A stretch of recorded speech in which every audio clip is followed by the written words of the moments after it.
नमस्कार दोस्तों, किरण की कहानी चैनल में आपका स्वागत है।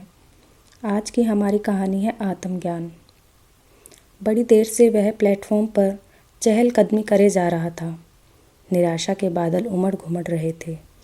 जनवरी की सर्द हवा में उसे सिर्फ एक शर्ट पहने देख बेंच पर बैठे लोगों की निगाहें बार बार उसकी ओर चली जा रही थी, मगर वह अपने में ही खोया हुआ था। अचानक तेजी से चलता हुआ वह प्लेटफॉर्म के अंतिम छोर पर जा पहुंचा।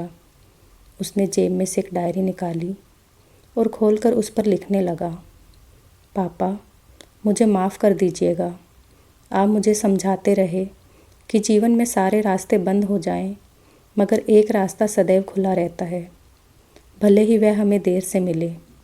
मगर पापा, सच तो यह है कि लाखों का कारोबार डूब जाने के बाद मेरे पास सिर्फ एक यही रास्ता बचा है। मैं जा रहा हूँ, आप सबको छोड़कर, हमेशा के लिए। हो सके तो मुझे माफ़ कर दीजिएगा पापा।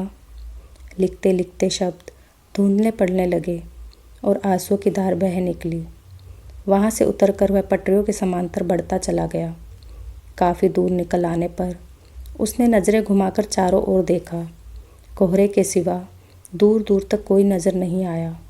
वह पटरियों के बीच जाकर आंखें मीचकर लेट गया और ट्रेन के आने का इंतज़ार करने लगा।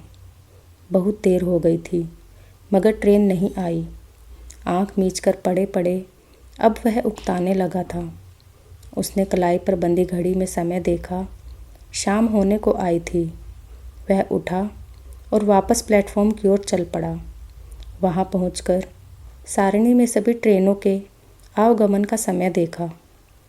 ओह, कोहरे की वजह से आज सारी ट्रेनें लेट थी। अब 4 कदम आगे बढ़ा ही था कि सामने एक बुक स्टॉल दिखाई पड़ा। वहां जाकर वह किताबें उलट पुलट करने लगा। एक किताब खोली और पन्ने पर छपे काले अक्षरों पर अपनी नज़रें गड़ाने की कोशिश करने लगा। किससे डरते हो? कौन तुम्हें मार सकता है?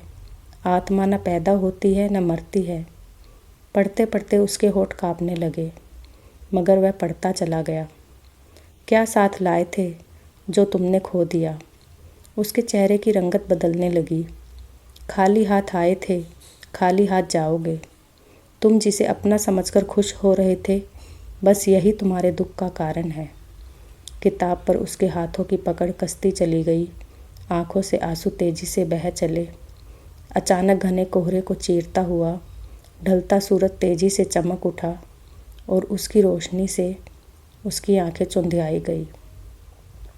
उसका मन पूरी तरह से बदल गया और वह फिर से लौट गया अपनी दुनिया में। तो दोस्तों, आपको हमारी ये कहानी कैसी लगी? प्लीज़ लाइक, कमेंट और शेयर करें और चैनल को सब्सक्राइब करना ना भूलें। धन्यवाद।